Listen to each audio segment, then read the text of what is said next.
year from today, you're going to be in a meaningfully different place than you are right now. The question is, which direction? Most people don't decide. They just keep doing whatever they've been doing.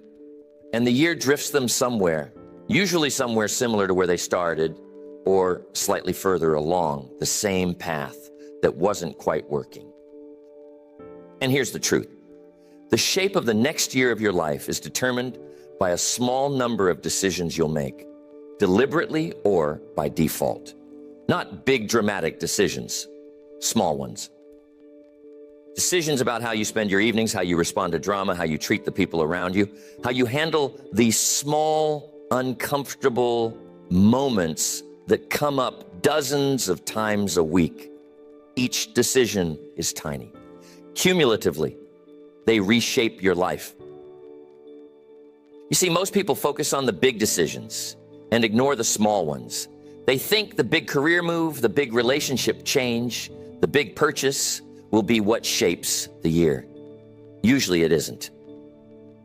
The big decisions get made under conditions that were set up by the small decisions. The small decisions, made consistently for a year, are what produce the conditions under which the right big decisions become possible. Today, I want to walk you through 10 of those small decisions. None of them require dramatic life changes. None of them require more time, more money, or more talent than you already have. All of them are choices you can make today and then keep making every time the relevant situation arises. Over a year, the cumulative effect of all 10 produces a life that the no-decision version of you couldn't have built. By the end of this, you'll have a clear list, 10 small decisions, each one starting today, and the year ahead becomes the year your life finally moves, not because anything dramatic happened, but because you finally chose deliberately in the small moments for 12 months in a row. Now, before we get into the 10, you must understand what living without making these small decisions has been costing you. Because most people don't see the cost. They don't make these decisions, so they don't know what they're missing. The cost is invisible. It shows up as the absence of things that would have been there if you'd been deciding. Here's the truth. When you don't make the small decisions, they get made for you by your habits, by your environment, by the people around you, by whatever pattern was running before you would have intervened. And the pattern that runs without your intervention is usually the pattern that's been producing the life you're not satisfied with. So letting it continue by failing to make the small decision is choosing to keep producing the same life. You see, every small situation in your life has a default outcome. The drama in your family will continue if you respond to it. The relationships in your life will stay shallow if you don't deepen one. The conversations will stay performative if you don't drop the performance. The hard calls will stay unmade if you don't make them. The default is the no decision outcome. And the no decision outcome over a year is essentially the same year you had last year. But here's what most people don't see. The small decisions are where your agency actually lives. The big decisions feel weighty, but they're rare. The small decisions happen constantly. Every day, dozens of them. And every time you don't decide, you've decided to keep running the default. By the end of a year, you've made tens of thousands of no decisions, each of which kept some small pattern in place. The patterns that should have shifted didn't, because you never intervened at the moment they could have shifted.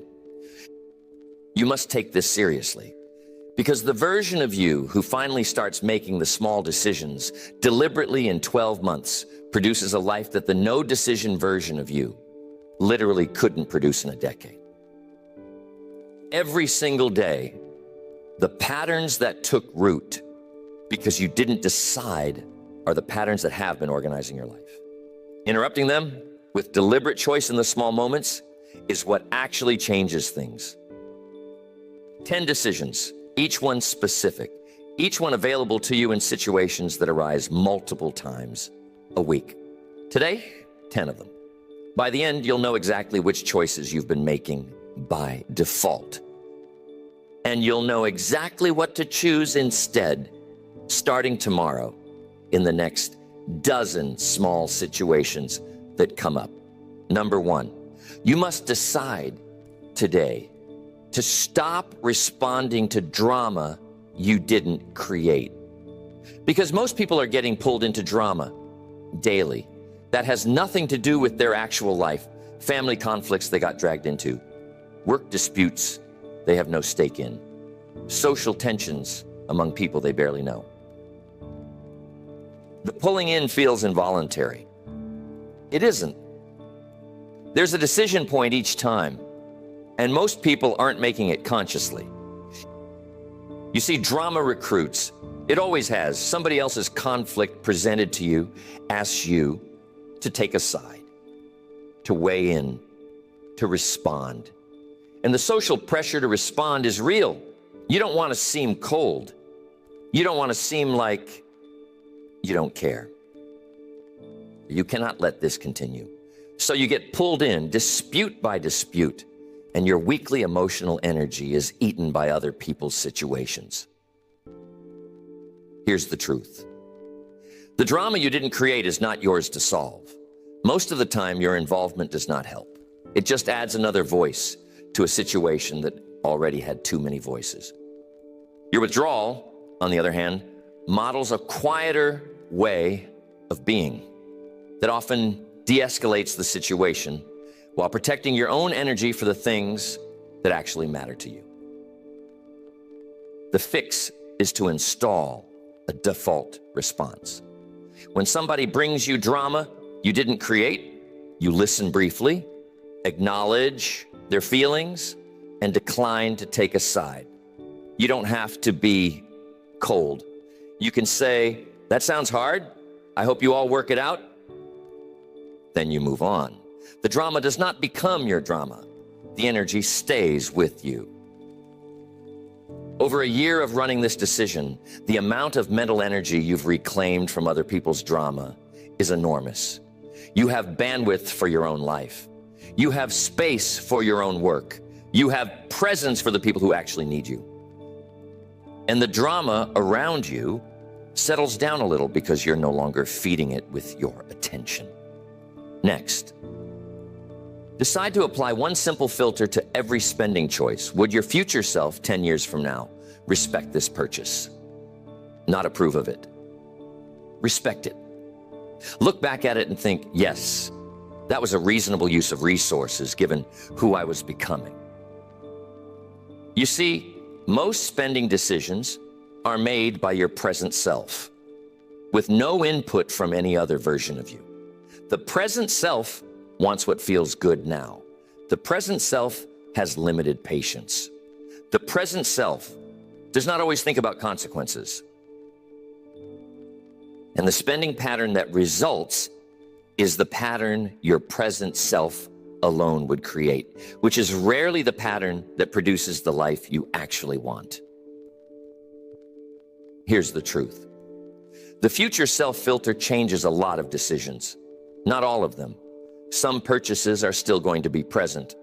Self-purchases, coffee, an evening out, a small treat. That's fine. But the larger purchases, the upgrades, the impulse buys, the lifestyle inflations, these are the ones where the future self-filter produces different answers than the present self-default. You must install the question. Before any spending decision above a certain threshold, pick your number, maybe $50, maybe $200. You ask yourself, would my 10-year future self respect this? Not in detail, just briefly. The question takes 10 seconds. The answer over time reshapes your entire financial life. What you'll find is that some purchases pass the test easily. Some fail clearly, and some are borderline, in which case you delay the decision for a day or two and see if the desire holds. Over a year, The cumulative effect of running this filter is a substantially different bank account, with substantially fewer impulse purchases, and a substantially better relationship between your spending and the life you're actually trying to build. The filter is simple. The discipline is small. The result over a year is the kind of financial trajectory that the no-filter version of you couldn't have produced in 5. Next, you got to decide which one relationship in your life you're going to invest in deeply this year. Just one. Not your family in general, not your friends as a category. One specific person, partner, friend, sibling, parent, whose relationship you'll prioritize, deepen, and tend to over the next 12 months. You see, most adults maintain a wide social network with no real investment in any one piece of it. They have 100 acquaintances and 10 friends, and they touch each of them lightly, and none of the relationships actually deepen. I am telling you, the breadth feels like richness. It produces a kind of relational poverty, lots of contact, not much depth, no one specifically near. Here's the truth. Depth comes from investment, and investment requires focus. You cannot invest deeply in 10 people simultaneously. You can in 2 or 3 at most. And usually the best practice is to pick one relationship per year and put extra energy into deepening that specific one while maintaining the others at their current level. The fix is to pick the person today. You must sit with the question, which relationship in my life would benefit most from a year of more deliberate investment? Often the answer is somebody you've been close to, but haven't truly tended in years. A parent, an old friend, a sibling, somebody whose relationship has been on autopilot when it could have been so much more. You must, for the year, make decisions in favor of that relationship. You call when you wouldn't have called. You show up when you'd usually decline. You ask the deeper questions. You stay through the harder conversations. Over a year, the relationship has deepened in ways that surprise you both. But here's the gift. The deepening, once established, lasts for decades, even when the focused year is over. Pick the person tonight. Make the first move tomorrow. The year is long enough to reshape the relationship completely if you actually invest. Most people never pick. You can be different. Next, you have to decide to stop performing in conversations and just be present. Because most adults in most conversations are not actually in the conversation. They are performing a version of themselves. The witty version, the smart version, the impressive version, while the actual conversation happens somewhere outside the performance. You see, the performing is exhausting. It takes mental energy that could have gone into actually listening. It takes attention that could have been on the other person. And it produces conversations that feel hollow. Because nobody's really being themselves. They're being the version of themselves they think they should be in this context. Here's the truth. I am telling you, the conversations that actually nourish you are the ones where you stop performing, where you said the awkward thing, where you admitted you didn't know, where you let the silence sit, where you were just there as yourself with another person who was also just there as themselves. Those conversations are rare in adult life, and they are the ones that produce the relationships that matter. The decision made deliberately and run for a year is to drop the performance in as many conversations as possible. The first attempts will feel weird. You'll feel exposed. You'll worry about how you're coming across. Stay with the discomfort. The conversations on the other side of dropping the performance are the ones you've been quietly missing your whole adult life.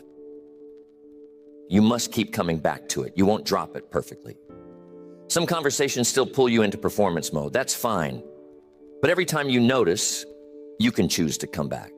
Over a year, your conversations have changed. The shallow ones happen less. The real ones happen more. And the people you spend time with are people who are also looking for real conversation, who finally found it when you stopped performing. The decision is small. The cumulative effect on your social life after 12 months is enormous.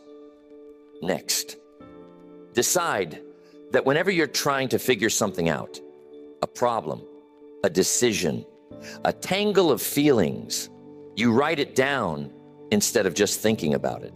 You cannot solve real problems in your head alone because thinking by itself runs in circles. Writing breaks the circles.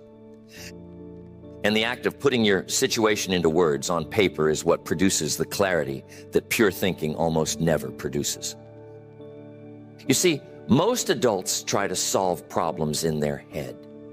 They think about the issue. They turn it over. They run the same considerations through their mind again and again, hoping the answer will come. You cannot expect it to. It doesn't. Because the mind is good at noticing things, but bad at organizing them.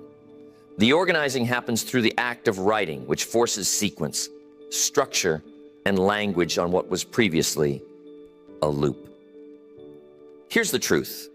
10 minutes of writing about a problem produces more clarity than 10 hours of thinking about it. Because the writing makes you choose specific words, which forces specific framings, which surface things that the looser thinking would have skipped over. The writing externalizes the problem, so you can see it from outside instead of being inside it. The decision is to install the practice. Anytime you're stuck on something, a decision, an emotion, a relationship issue, you grab a notebook or open a document and you write about it for 10 minutes. Not journaling in the daily sense. Problem writing in the targeted sense. About the specific thing you're trying to figure out. Every single day of running this practice, you'll have written your way through dozens of situations. Each one becomes clearer for the writing. And cumulatively, you become somebody who solves problems instead of somebody who circles them. The capability, once installed, is permanent. The decision was small. The capacity it produced is enormous. Next, you got to decide to leave social gatherings before they get stale, because most people stay too long. The energy peaks somewhere in the middle of the gathering and then declines. The conversations get repetitive. The interesting people leave first. The remaining time is spent in the diminishing return phase. And then you go home exhausted, having spent twice as much energy as the gathering was actually worth. You see, the social convention is to stay. Leaving early feels rude. Leaving when the energy is still good feels strange, like you're missing out on the climax. So most people stay until the energy is bad, and then they leave. And they take the bad energy home with them, which colors the next day. Here's the truth. The best move is to leave when the gathering is still good, before the decline. You take the energy with you instead of having it drained. You sleep better. The next day is better. And paradoxically, the people you spent time with remember the gathering more positively because you left while it was still alive instead of contributing to its decline. The decision is to install an internal signal. When you start to notice the energy beginning to fade, you go. You don't wait for somebody else to start leaving. You don't wait for the obvious exit cue. You make your own exit while the gathering is still good. Polite goodbye.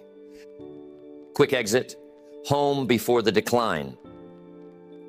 The first few times you do this, it will feel slightly transgressive.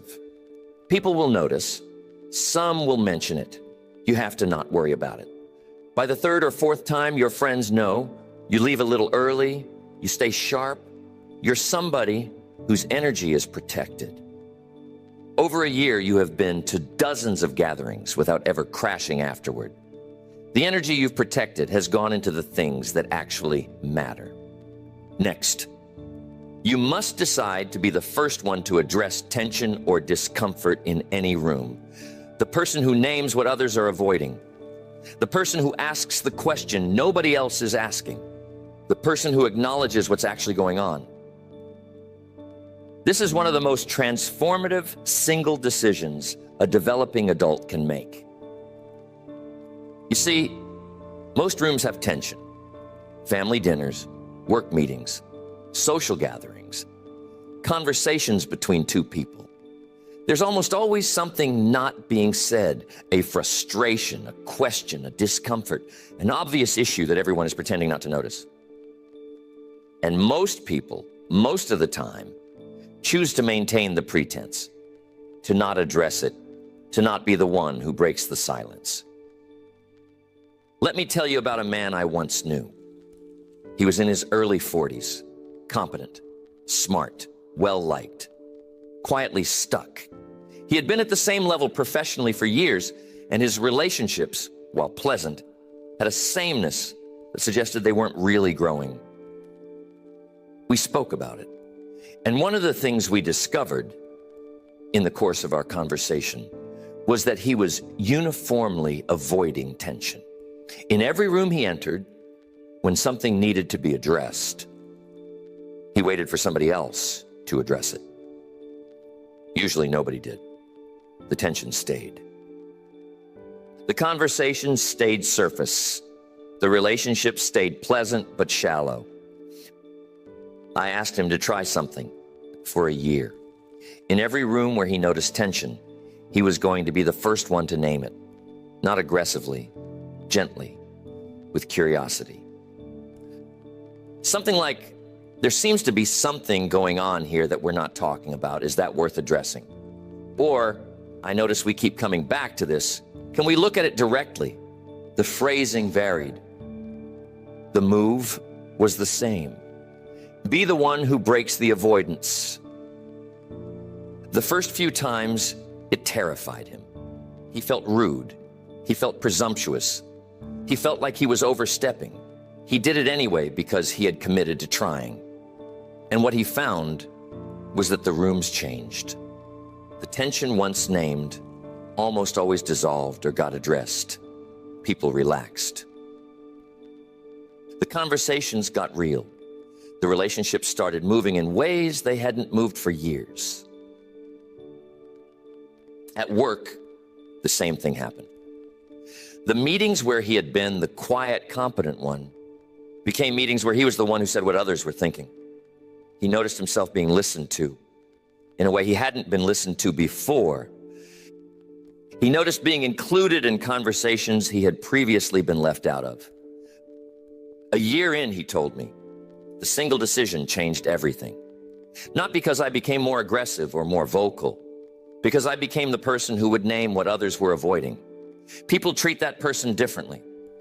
They bring you their hard things because they know you'll engage. They listen to you in important moments because they know you'll say what needs to be said. You became the person people brought hard conversations to, which made you the person who got listened to when it mattered. His career moved that year. His relationships deepened. And none of it was because he had developed new skills. It was because he had made one decision, sustained for 12 months, to be the first one to name what was actually happening in any room he was in. The decision was small. The cumulative effect on his life was enormous.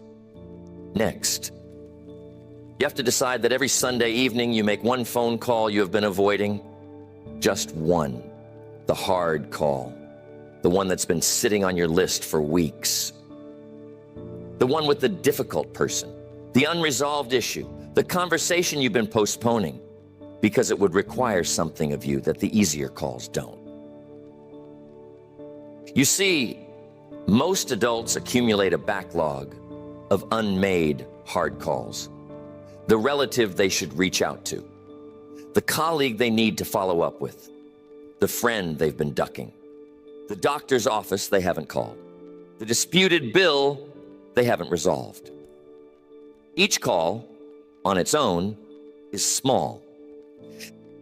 The accumulated weight of unmade hard calls is enormous, and it sits in the background of your life, taking up mental space, generating a low-grade unease that never quite goes away. Here's the truth. The Sunday evening decision is the practice that clears the backlog. 1 call per week, 52 per year. By the end of the year, you have addressed 52 things that had been quietly weighing on you. The cumulative relief is substantial. And the practice of making hard calls becomes easier with repetition until it stops being a special thing and starts being a normal capacity. You have to keep it simple. Each Sunday evening, you look at your list. You pick one hard call. You make it. You do not rehearse for an hour. You do not put it off for a few more days. You make it now while you have committed to making it. If they don't pick up, you leave a message. The point is the action, not the perfect outcome. Over a year, you'll have addressed 52 things that were avoiding you. Many of them will be easier than you feared. Some will be harder than you expected. All of them will be off your list, finally. And the version of you who handles hard calls weekly instead of avoiding them indefinitely is somebody whose life has noticeably less drag on it than it did a year ago.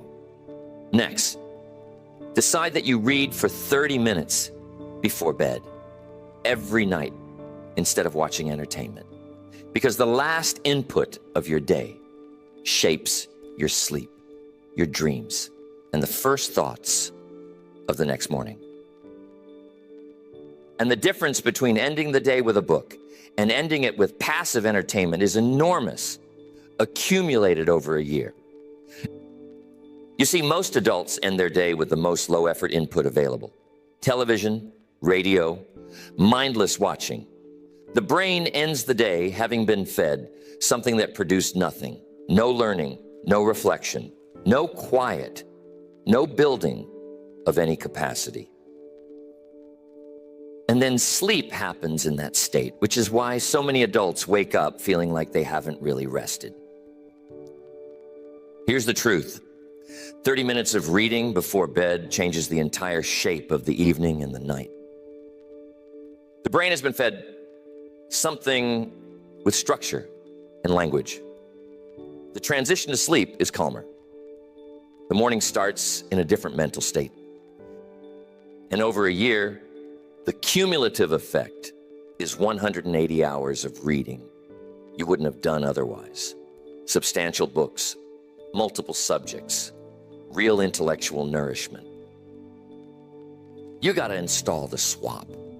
Whatever you've been doing in the last hour before bed gets replaced in part with 30 minutes of reading. You can still watch something earlier in the evening, but the final 30 minutes before sleep go to a book, any book. Fiction, nonfiction, biography, philosophy, whatever you want. The category matters less than the consistency. Within a month of this practice, you'll notice your sleep is different. Within 3 months, your morning state is different. Within a year, you'll have read 15 or 20 books that the no-decision version of you would never have read. And the input from those books, slowly, quietly, will have changed who you are in ways you didn't anticipate when you started. This decision is one of the cheapest in this whole list. 30 minutes, every night, no cost, substantial return. And the practice, once installed, lasts the rest of your life. Next, you must decide that every single month you ask one specific question of one person who's ahead of you in some way that matters. A mentor, a senior colleague, a wiser friend, somebody you respect. One question. Specific, carefully chosen, and asked once a month, every month for the next year. You see, most adults stop asking questions of mentors after a certain age. They feel they should know things already. They don't want to look ignorant, so they figure things out on their own, slowly, sometimes wrong. And meanwhile, somebody they know, sometimes somebody they see weekly, has the answer, would freely share it, but is never asked. Here's the truth. The right question, asked of the right person, can save you months or years of figuring out something yourself. And the right people are usually willing to answer. They remember when they were where you are. They're flattered to be asked. The question costs you nothing but a moment of feeling vulnerable. The answer can change the trajectory of whatever you're working on. You have to install the monthly question. The first of every month, you pick one person and one question. The question is specific, not what should I do with my career, but how did you decide between option X and option Y when you were at this stage? Specific enough that the answer can actually help, not so vague that the answer is a platitude. You got to send the question by email, by message, by phone call, whatever fits the relationship. Most people will answer. Some won't. Either is fine. You move on to next month's question with the same discipline. Over a year, you'll have asked 12 specific questions of 12 people ahead of you. You'll have gotten 10 or 11 thoughtful answers. The accumulated wisdom is substantial. I am telling you, the relationships with these mentor figures will have deepened. They remember the people who asked good questions. The decision was small. The compound effect on your professional and personal trajectory is enormous. So here's what I want you to carry with you. 10 small decisions, each one available to you starting tomorrow. None of them require dramatic life changes. All of them run consistently for 12 months. Reshape your life in ways the no decision version of you couldn't have produced in 5 years. Stop responding to drama you didn't create. Spend money in ways your future self would respect. Invest deeply in one relationship. Stop performing in conversations. Write down what you're trying to figure out. Leave gatherings before they get stale. Be the first one to address tension. Make one hard call every Sunday evening. Read 30 minutes before bed. Ask one specific question of one mentor figure each month. You must pick 3 to start. The 3 that hit hardest when you heard them. You must install those 3 tomorrow. Run them for a month. Then add 3 more. By the end of 2 months, you've got 6 running. By the end of 3 months, all 10. The integration is gradual. The compounding starts the moment you start running them. Here's the truth. The year ahead of you is going to be shaped by something, either by the small decisions you make deliberately or by the small defaults you let run because you didn't intervene. Every single day, the shaping is happening regardless. The only question is whether you're the one doing the shaping. I am telling you, this is one of the most underrated upgrades available to adults. Most people will spend the next year roughly as they spent the last one. The ones who don't, who make these small decisions deliberately, day after day, produce a year that doesn't look anything like the year they would have had on default settings. You can be one of those people, starting tomorrow, with 3 of the 10 decisions installed. Every single day matters. The first day will not feel like much. The second day will not feel like much. By month 3, you'll start to notice things changing. By month 6, the changes will be undeniable. By 12 months, you'll be in a meaningfully different life than the one you're living right now. The decisions are small. The year is what it is regardless. The shaping is yours to do. Do it, starting tomorrow, with 3 decisions chosen tonight, and then keep doing it every day for the 12 months that follow.